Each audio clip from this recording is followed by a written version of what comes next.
नमस्कार मंडळी, स्वागत आहे तुमचं कानून मराठी या चॅनलवर।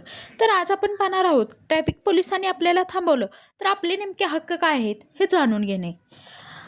काल मी कॉलेजला जाताना ट्रॅफिक पोलिसांनी मला थांबवलं। पहिल्यांदा मनात थोडी भीती वाटली, पण लगेच आठवलं माझे हक्क काय आहेत। सर्वात आधी जर ट्रॅफिक पोलिसांनी थांबवलं तर ते फक्त ऑन ड्युटी वर्दीमध्ये आणि नावाचा बॅच त्यांनी लावला असला पाहिजे आणि तरच ते तुम्हाला थांबवू शकतात। गाडी चालवताना माझ्याकडे 4 महत्त्वाची कागदपत्र असणं आवश्यक आहे। ड्रायव्हिंग लायसन, RC बुक, वाहन नोंदणी प्रमाणपत्र, इन्शुरन्स, PUC प्रदूषण प्रमाणपत्र।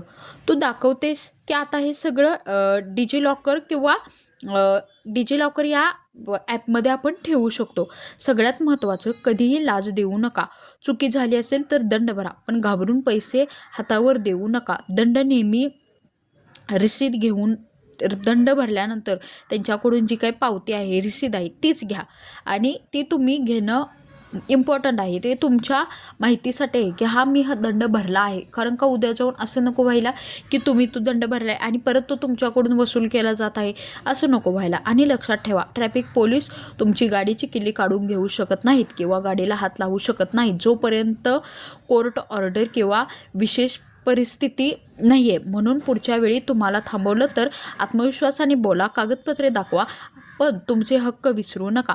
ही माहिती सर्वांना पोहोचवता, कारण कायदा जाणून घेणे हे स्वतःचं संरक्षण आहे।